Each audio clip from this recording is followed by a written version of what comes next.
Conscious creators, welcome back. I hope you guys have been keeping your energy up, keeping your vibrations good. We're going to continue our talk on blessing our challenges.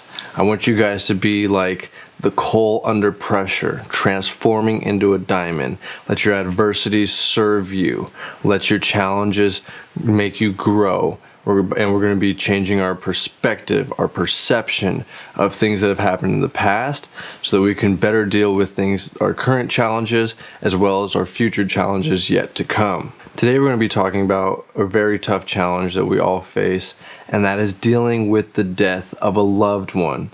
Now, death, like birth, is a process of life, and we will all have to die one day, and that is okay. We are here to live. We're not here to focus on death. But it always hurts when someone we know passes away that's close to us. And sometimes it could even be like a celebrity that affects you. We're going to look at this. We're going to examine this. We're going to see how we can use our emotions to serve us. Because remember, emotions are energy in motion. And when something happens to you, your emotions are going to start running. And we want to challenge those emotions, and we want to channel them into something better. So the first thing we have to talk about, right, is after death, there are only two options. Reincarnation of some sort, whether you believe, you go to another place, heaven, hell, you turn into an animal, whatever serves you. There's only two options. Reincarnation of some sort or eternal sleep. Now, I learned this from Napoleon Hill, right? That's a very good way of looking at it. And hey, sleep is not bad at all. But personally, I've grown over the years. I used to not really know if there was life after death. We're going to be talking about this from a perception of reincarnation, of something that the soul leaves the body and passes on. Where do you go when you sleep? Where do you go when your body dies? The soul lives on. And so when someone close passes away, we want to help them in their journey passing over, and we want to send them love and send them gratitude, and any anger or sadness or depression is just going to make their journey more difficult on them. Now, usually the people that come to me for help and for guidance when someone close to them has passed on are ones that are experiencing a loved one that is not a parent and not a child. The reason for this is because when you experience the death of a parent or a child, they say that these are one of the toughest things for the soul to go through. And when you're experiencing that through yourself, you kind of realize that no one's there to help you, that this is your journey, that you have to figure this out. When my father passed away, I went deep into depression. I started drinking heavily and trying to block my emotions in unhealthy ways. So this is what we really have to do, is not spiral out. We cannot spiral out. We have to mourn. We have to go through the mourning process. Mourning is healing, and it's important. And then there comes a point where you have to make a decision. Okay, am I starting to spiral out, or is this a healthy mourning process? And you will know if you're going too far, if you're drinking too much, staying in bed too much, if you're doing the things that you do when you're depressed, if you're overindulging in those negative things, that's when you know that you're spiraling out. And you're going to have to make a decision to change for them and for you. You're going to have to send them love so that they can pass on easier in their soul's journey. Dealing with the death of a parent or a child is so devastating. If the person in your life who has passed on is not a parent and is not a child, say it's one of your aunts or uncles and you have a parent or you have children still in your life, now is your opportunity to go show the person love. Give them all of your gratitude. Go do things with your parents. The time, will come when they have to pass on. So let's focus on what we can do.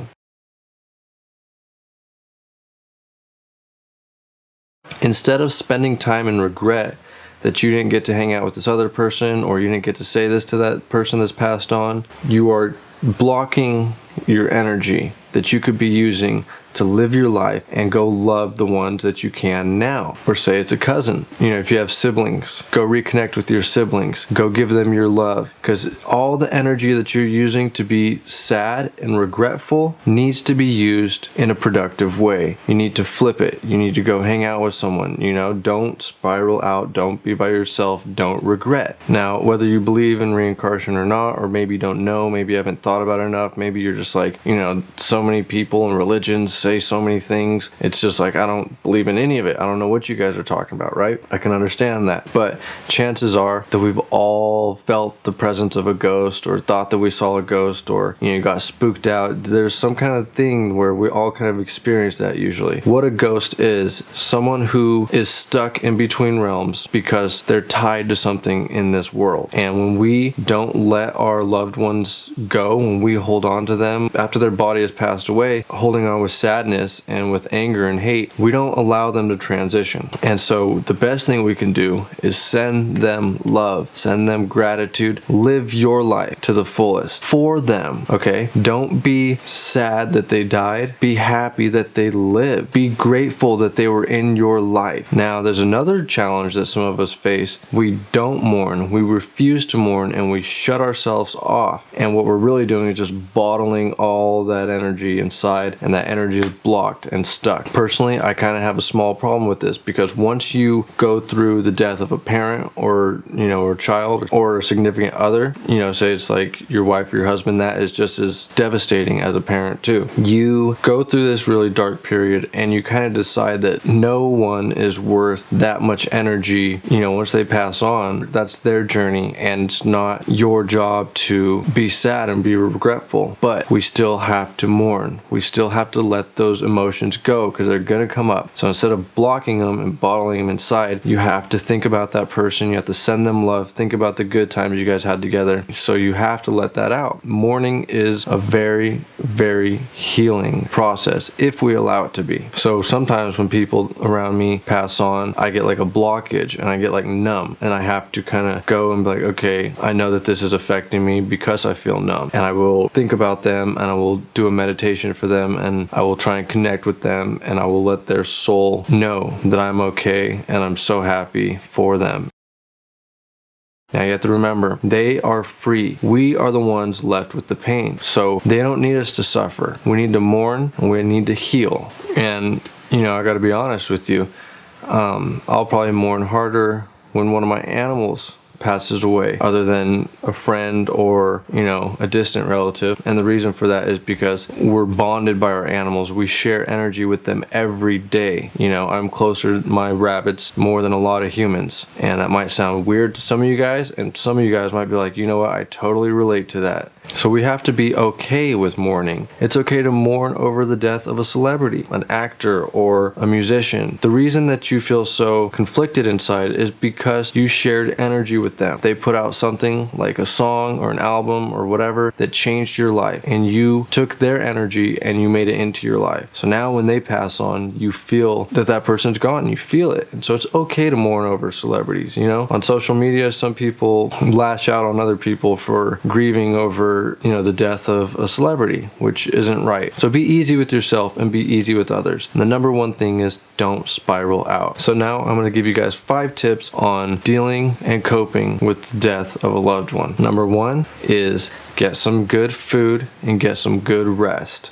Eat your comfort food, eat your favorite meal, and get some good rest. Take time. As soon as you hear the news, know that you're up for an uphill battle. Go to your favorite restaurant, watch your favorite movies in bed, relax, and process. Number 2, tune into gratitude. Be grateful that you knew this person. Be grateful that they were in your life. And this is the perfect opportunity to reach out to others and be grateful for them. Say it's an uncle, go spend time with your parents if they're still around. Say it's a cousin, go spend time with a sibling. Reconnect with them and bond with them. My brother, he's over 10 years older than me. We have different moms, and we never really had a chance to bond when we were younger. We lived in different states, and once my father passed away, something just clicked, and we bonded, and now we talk often, and we visit each other. together. We have this beautiful relationship that blossomed from the death of my father. Obviously, I'd rather have my father here and a good relationship with my brother, but these are the things that we can start to reshape these experiences, make it turn into that diamond, make that pressure, turn that coal into diamond. Number 3. It's going to be exercise, do yoga, lift weights, do anything physical, because there's going to be chemistry in your body. When we process emotions, real biological effects take place in our body, and when we exercise, we release those. We release that biological chemistry. Number 4, go hang out with some good friends or family members, go do something fun with them, go experience life, kind of get out of that state. Don't overindulge in substances and alcohol, especially alcohol as a depressant. You're only making things worse. You're only blocking that energy that needs to flow. And number 5, you can do a meditation and connect with them. You just go into your heart and you sit there with your eyes closed and you bring them up and you can send them any message that you want. Don't be surprised if you see them in a dream. They're sending you messages of love. If you have a traumatic dream, that's your own stress brain. But if you have a dream where they come to you and let you know things are okay in some form or another, that is them really talking to you. And if one of your friends or family members is experiencing a death, reach out to them, make sure they're okay, send them your love, go take them out on a dinner date or something, and be there for them. And that wraps up our 5 steps for coping with the death of a loved one. I hope you guys enjoyed it. We're going to be continuing our talks on blessing our challenges, and the next video will be popping up on the screen right about now.